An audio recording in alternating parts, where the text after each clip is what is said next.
18 पे क्यों? अऊज़ु बिल्लाहि मिनश शैतानिर रजीम बिस्मिल्लाहिर रहमानिर रहीम अल्लाहुम्मा सल्लि अला सय्यिदिना व हबीबिना व शफीइना व करीमिना व रऊफिना व नूरिना व मलजाना व मवाना व मौलाना मुहम्मद सल्लल्लाहु अलैहि व आलिहि व सहबिहि व बारिक वसल्लम या साहिबल जमाल व या सय्यिदल बशर मिन वजहिकल मुनीर लक़द नुव्विरल क़मर ला युमकिनु सनाउ कमा कान हक़्क़ुहु बअदस खुदा बुज़ुर्ग तो किस्सा मुख्तसर। मुहतरम नाज़रीन इकराम, अस्सलामु अलैकुम रहमतुल्लाह। मैं हूँ आपका मेज़बान हाफ़िज़ हामिद रज़ा और आप देख रहे हैं प्रोग्राम नूर हिदायत। नाज़रीन, आप जानते हैं नूर हिदायत में हम आपकी मुलाकात सय्यदुल इकराम से करवाते हैं, जिनसे हम करते हैं सवालात और जानने की कोशिश करते हैं दीन इस्लाम के हवाले से मालूमात, और उनके साथ साथ हमारे साथ मुख्तलिफ शोबा से ताल्लुक़ रखने वाली शख्सियात भी होती है। और स्पेशली हम अपने इस प्रोग्राम में नूर हिदायत में नात ख़ां हज़रात को इन्वाइट करते हैं, जिनसे हम बात भी करते हैं, जिनसे हम कलाम भी सुनते हैं, क्योंकि बारगाह रिसालत मआब में कलाम सुनना, कलाम पढ़ना बड़े ही सआदत की बात है। उलमा इकराम अपने अंदाज़ में कलाम पेश करते हैं, नात ख़ां अपने अंदाज़ में कलाम पेश करते हैं। मकसद सबका एक ही होता है, वो सरकार की तारीफ़। और यकीनन सरकार की तारीफ़ में अल्लाह करीम ने पूरा कुरान नाजिल फरमाया। अलिफ लाम मीम से लेकर वन्नास तक तमाम का तमाम हुजूर पाक सल्लल्लाहु अलैहि वसल्लम की तारीफ़ बयान कर रहा है। तो हम क्यों पीछे रहे नाज़रीन इकराम, हमें भी हर वक्त चलते फिरते उठते बैठते सरकार दो आलम सल्लल्लाहु अलैहि वसल्लम की बारगाह में नजराना अक़ीदत दुरूद व सलाम के गजरे नजराने दबा कर पेश करने चाहिए, क्योंकि यही तो आपकी ज़िंदगी का असल मकसद है। आज के हमारे जो मौजूद मेहमान बहुत खूबसूरत गुफ्तगू फरमाते हैं। हमेशा नूर हिदायत में जब भी तशरीफ़ लाते हैं, मेरी मुराद मुहतरमुल मकाम जनाब, छोटी सी उम्र में अल्लाह ने बड़ी इज़्ज़तों से नवाजा है, मुफ्ती इम्तियाज़ अहमद अलीमी साहब हमारे साथ मौजूद हैं। आइए आपकी मुलाकात करवाते हैं। अस्सलाम वालेकुम हज़रत। वालेकुम अस्सलाम।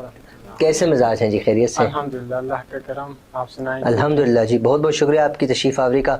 काफ़ी बीच में गैप आ जाता है, फिर आप तशरीफ़ ले आते हैं, बड़ी खुशी होती है। आपके आने से हमारी महफ़िल में रौनक में इजाफ़ा हो जाता है अल्हम्दुलिल्लाह। इंशाअल्लाह आज हम आपसे गुफ्तगू का आगाज़ करते हैं, नाज़रीन को मौजू भी बताते, लेकिन आप के भी इल्म है कि हमारे साथ एक नात ख़ां भी मौजूद हैं, जो कि माशाअल्लाह मुख्तलिफ़ टीवी चैनल्स पर हम इन सुनते हैं, देखते हैं। लोग इनकी आवाज़ को माशाअल्लाह से पसंद करते हैं। अल्लाह रब्बुल इज़्ज़त ने इनकी आवाज़ में मिठास रखी है। मेरी मुराद मोहतरमा ज़ैनब आदिल लाखानी साहब हमारे साथ मौजूद हैं। आइए आपकी इनसे भी मुलाकात करवाते हैं, और इनसे मैं गुजारिश भी करूँगा कि बारगाह रिसालत में नजराना अक़ीदत पेश फरमाएं। अस्सलाम वालेकुम जी। वालेकुम अस्सलाम। कैसे मिजाज? खैरियत से हैं?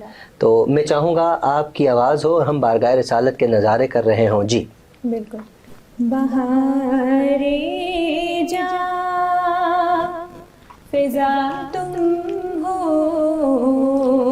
नसीमे गुलसिता तुम हो, बहारे बाग़ रिज़वा तुम से है, ज़ेबे जिना सुभान अल्लाह, बेशक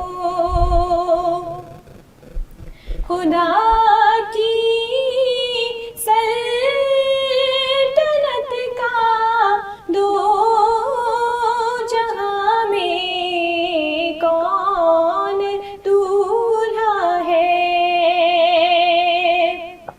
खुदा की सल्तनत का दो जहां में कौन दूल्हा है, तुम ही तुम हो, तुम ही तुम बेशक हो, यहाँ तुम हो, वहाँ तुम हो। वाह वाह, सुभान अल्लाह, क्या बात है। कुजा हम खाकी उफ्तादा, कुजा तुम मैं शहीवाना, कुजा हम खाकी उफ्तादा, कुजा तुम मैं शहीवाला। अगर में से ले ज़मी हम हैं, तुम से ले आसमां तुम हो। वाह, तुम हो, क्या खूबसूरत शायरी, माशाअल्लाह। ज़मी हम हैं, तुम से ले आसमां तुम हो, बहारे बाग रिज़वां तुमसे है, ज़ेबे जिना तुम हो। वाह जी वाह, क्या खूबसूरत कलाम, खूबसूरत अंदाज़ और ख़ूबसूरत अदायगी के साथ ज़ैनब आदिल लाखानी साहिबा हुज़ूर की बारगाह में नज़राना अक़ीदत पेश फरमा रही थी। और शायर फरमाते हैं कि अगर मैं ज़मीन की खाक हूँ तो आप अर्श की बुलंदियों की महराज हैं। सरकार दो आलम सल्लल्लाहु अलैहि वसल्लम को अल्लाह करीम ने क्या बुलंद मकाम अता फरमाया। जितनी तारीफ़ की जाए अपना कद बड़ा होता है, जितनी ज़्यादा तारीफ़ की जाए उतना ज़्यादा कद बड़ा होता है। अल्लाह रब्बुल इज़्ज़त ने सरकार दो आलम सल्लल्लाहु अलैहि वसल्लम की शान को क्या खूबसूरत आला मकाम अता फ़रमाया। अल्लाह पाक हम सब को हुज़ूर की सना सुनने और बाअदब तरीके से सना करने की तौफ़ीक़ अता फ़रमाए। नाज़रीन, आज का हमारा जो मौजू है इस्लाम मुकम्मल ज़ाब्ता है हयात। यकीनन इस्लाम जो है ये मुकम्मल ज़ाब्ता हयात है। इस पर आज हम गुफ्तगू करने की कोशिश करेंगे। वक्त बड़ा मुख्तसर होता है, मैं अल्लामा साहब से डायरेक्ट बात का आगाज़ करना चाहूँगा। तो इस्लाम यकीनन मुकम्मल ज़ाब्ता हयात है। तो ये कुरान मजीद व फ़ुरक़ान हमीद हो या सरकार दो आलम सल्लल्लाहु अलैहि वसल्लम के फ़रामीन हो, सहाबा कराम की गुफ्तगू की हुई हम तक जो पहुँची हो, रिवायात हों, ये सारी चीज़ें इस्लाम में शामिल हैं। अगर कोई भी इंसान, मैं डायरेक्ट सवाल करूँगा, कोई भी इंसान अगर किसी एक चीज़ पर भी कोई भी मुसलमान यकीन नहीं करता या प्रॉपर अमल पेरा नहीं होता तो क्या वो इस्लाम से खारिज हो जाता है? फरमाइएगा। बहुत खूबसूरत आपने आगाज़ किया है। देखें, जब भी हम किसी चीज़ को समझने की कोशिश करते हैं तो उसके बारे में हम मुख्तलिफ अंदाज से, मुख्तलिफ ज़ावियों से समझने की कोशिश करते हैं। जैसे एक लफ्ज़ अगर मैं बोलूँ तो उसका शायद एक ही मतलब तसव्वुर किया जाए, लेकिन बहुत सारे अल्फाज ऐसे होते हैं कि एक लफ्ज़ से बहुत सारे मानी और बहुत सारे मुतालिब लिए जा सकते हैं। उन्हीं अल्फाज में से एक लफ्ज़ इस्लाम भी है। वाह। अब इस इस्लाम से मुराद कोई एक स्पेसिफिक चीज़ नहीं है कि जिससे आप मुराद ये लेंगे कि ये इस्लाम है और इसके अलावा और कुछ नहीं है।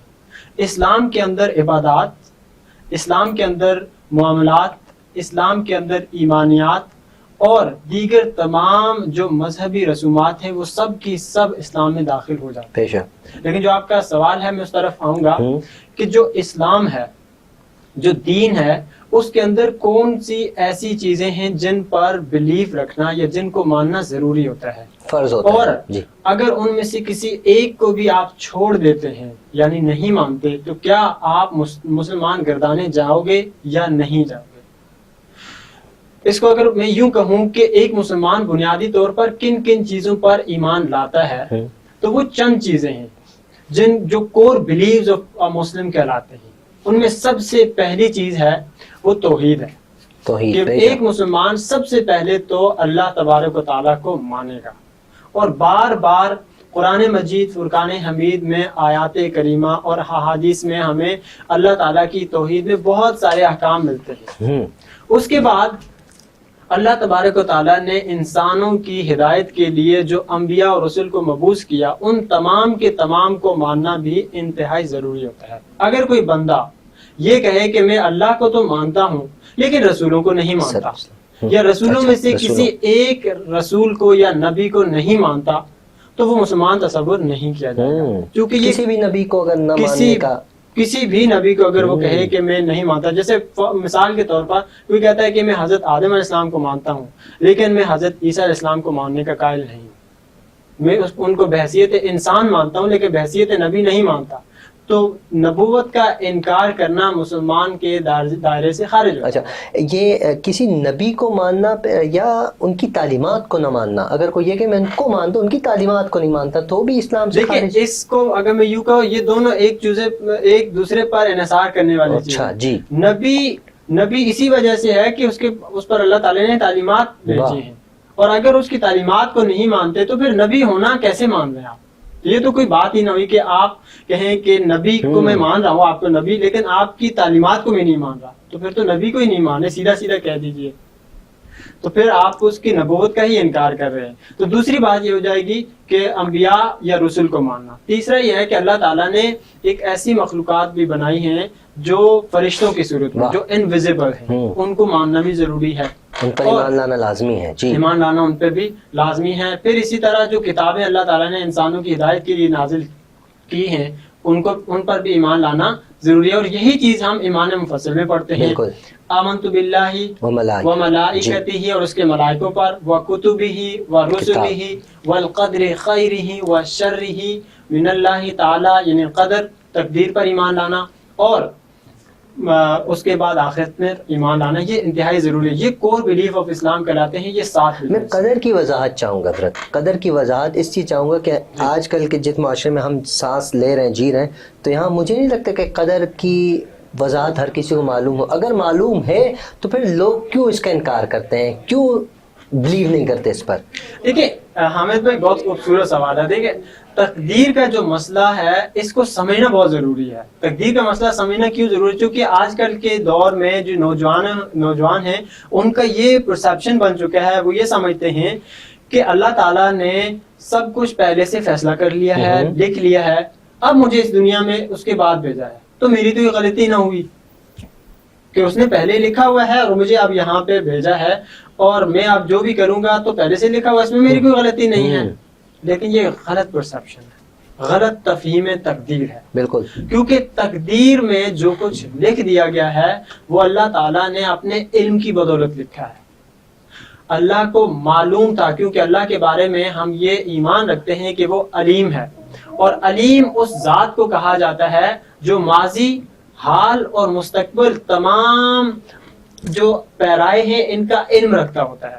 تو اللہ تبارک و تعالیٰ کو معلوم ہے کہ مستقبل میں میرا بندہ کیا کرے گا، اس علم کی بدولت پر لکھ لیا گیا ہے. اس کو میں یوں کہوں کہ مثال کے طور پر ایک بچہ اپنے والد کے پاس آتا ہے اور کہتا ہے کہ بابا مجھے 5 لاکھ روپے چاہیے، میں نے بزنس ایک سیٹ اپ سٹارٹ کرنا ہے اور مجھے وہ 5 لاکھ روپے آپ دے دیں، میں نے یہ بزنس کرنا. کاش کہ وہ دور واپس آ جائے، 5 لاکھ میں بزنس سٹارٹ ہو جائے. لیکن فی الحال آپ یہ تصور کرتے ہیں. ہاں تصور کرتے ہیں. اب 5 لاکھ روپے جیسے ہی وہ والد اپنے بچے کو دیتا ہے اور وہاں سے وہ بچہ چلا جاتا ہے، والد اپنی بیوی کو یعنی اس بچے کی والدہ کو بلاتا ہے اور کہتا ہے کہ ایک پیپر اور پین لے کر آ جائے. اور جب وہ لے کر آتی ہے اس کو لکھ کر دیتا ہے کہ تیرا بیٹا آئندہ 5 سال کے بعد میرے پاس واپس آئے گا اور کہے گا کہ بابا مجھے وہ جو 5 لاکھ روپے آپ نے دیے تھے وہ لاس ہو گیا بزنس میں اور اب میرے پاس کچھ نہیں ہے. 5 سال گزرتے ہیں. 5 سال گزرنے کے بعد اب وہ بچہ باپ کے پاس آتا ہے اور آ کر کہتا ہے کہ بابا میرے پاس جو پیسے آپ نے دیے تھے بزنس لاس ہوا اور اب میرے پاس کچھ نہیں ہے. باپ بیوی کو کہتا ہے کہ آپ وہ پرچی دوبارہ لے کر آ جائیں. جب وہ پرچی لے کر آتی ہے تو اس میں لکھا ہوتا ہے کہ بیٹا یہ دیکھو میں نے پہلے لکھ کر آپ کی ماں کو دیا، مجھے پتا تھا کہ تم کیا کرو گے. اب مجھے بتاؤ کیا اس کو لاس اس کی باپ کی وجہ سے ہوا؟ بالکل نہیں. ہاں نا، نہیں. والد جانتا تھا، کیوں دیا پھر؟ والد جانتا تھا لیکن والد نے منع نہیں کیا، اختیار اس بچے کے پاس تھا. اچھا. اب یہاں یہ ہے کہ اللہ تبارک و تعالیٰ نے علم کی بدولت پر لکھ دیا تھا، لیکن وہ فعل کس نے کیا؟ وہ اس بچے نے خود کیا. اس بچے کے پاس اختیار تھا. یہی اختیار اللہ تبارک و تعالیٰ نے انسانوں کو دیا ہے، باقی تمام مخلوقات کو اختیار نہیں دیا گیا. جانوروں کے پاس اختیار نہیں ہے، چرند پرند کے پاس، حیوانات کے پاس، نباتات کے پاس اختیار نہیں ہے.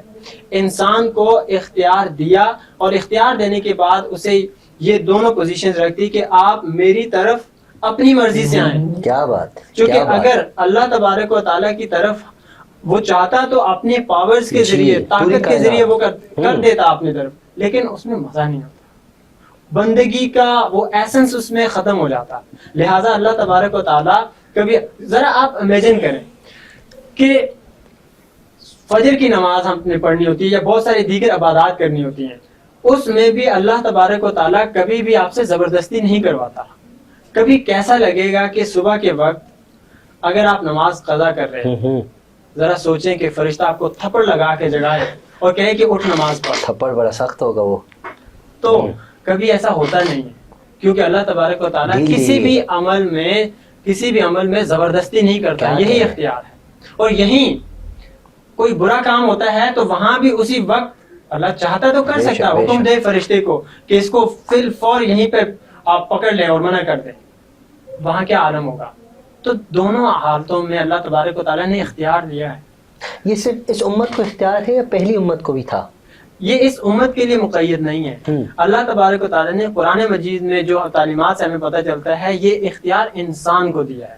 انسان، لیکن پہلے امتیں جو تھی وہ گناہ کرتی تھی، ایک دم پکڑ میں آ جاتے تھے، لکھ دیا جاتا تھا. تو یہ سلسلہ انسان کہاں ہے؟ کو اختیار دیا، لیکن وہ اختیار اب آخر میں جب آ کے ہم پروفٹ محمد صلی اللہ علیہ وسلم کی امت میں دیکھتے ہیں تو فلی اختیار. جیسے پہلے جو حضرت موسیٰ علیہ السلام کی قوم ہے، دیگر قومیں تھے، جب وہ گناہ کر لیتے تھے تو ان کی کسی کے ماتھے پر لکھ دیا جاتا تھا، بالکل. کسی کا چہرہ سیاہ ہو جاتا تھا، کسی کے رنگ بدل جاتا تھا، تو مختلف صورتوں میں ان کو یا کسی کو بندر بنا دیا جاتا تھا.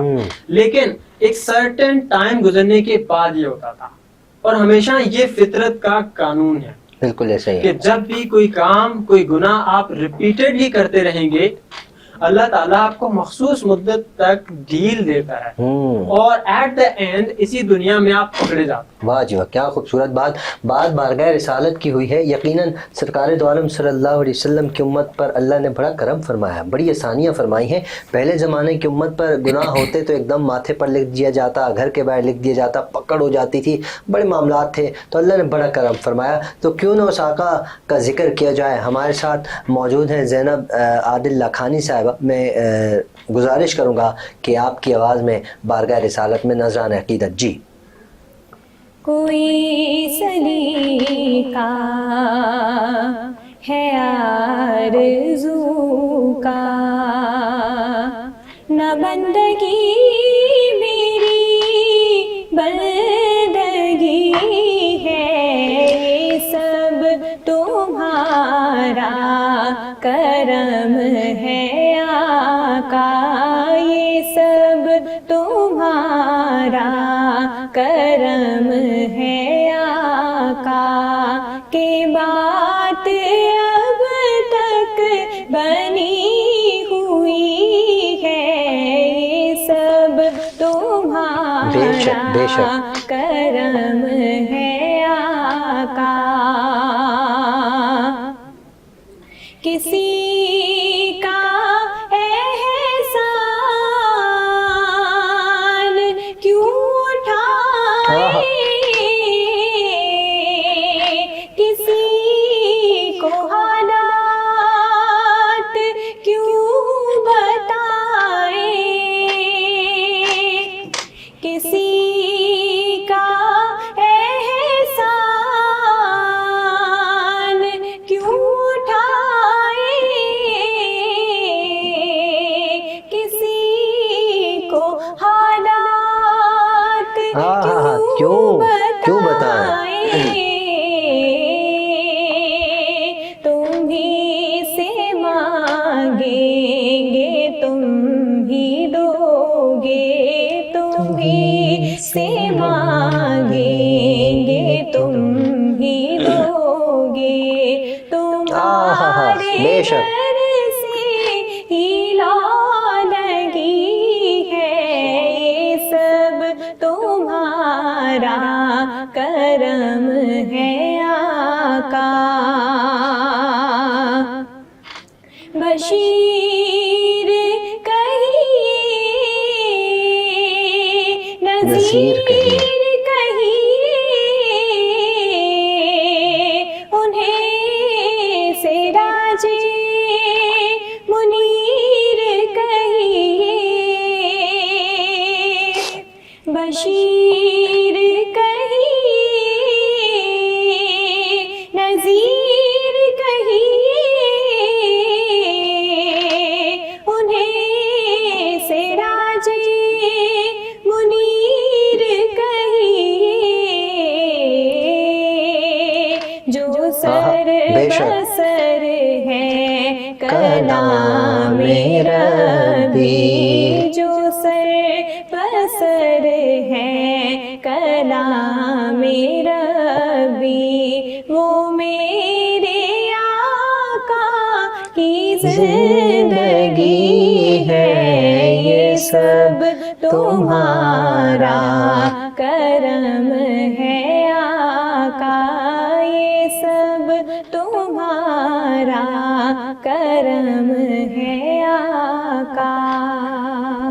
ماشاءاللہ ماشاءاللہ، بے شک یہ سب تمہارا کرم ہے آقا، جتنا دیا سرکار نے مجھ کو اتنی میری اوقات نہیں، یہ تو کرم ہے ان کا، ورنہ مجھ میں تو ایسی بات نہیں۔ غور تو کر سرکار کی تجھ پر کتنی خاص عنایت ہے، کوثر تو ہے ان کا ثنا خواں، یہ معمولی بات نہیں۔ اللہ کریم ہم سب کی حاضری کو، ان کے پڑھنے کو، ہمارے سننے کو قبول فرمائے۔ علامہ صاحب آپ کا بہت بہت شکریہ، آپ کی تشریف آوری کا، آپ جب بھی تشریف لاتے ہیں کمال کی گفتگو ہوتی ہے، بڑا مزہ آتا ہے، وہ کہتے پنجابی کہتے ہیں چس آ جاتا ہے، چس۔ اللہ آپ کے علم میں عمل میں برکت عطا فرمائے۔ زینب صاحبہ آپ کا شکریہ، امید کرتا ہوں آپ آئندہ بھی تشریف لائیں گی، اللہ آپ کی آواز میں بھی برکت عطا فرمائے۔ ناظرین پروگرام کا وقت اختتام کی جانب ہے، ہمیشہ کی طرح آپ سب سے گزارش ہے اپنا، اپنے اہل و عیال، اپنے پڑوسی، اپنے رشتہ دار سب کا خیال رکھیے، ہم سب کو اپنی دعا میں یاد رکھیے۔ السلام علیکم ورحمۃ اللہ۔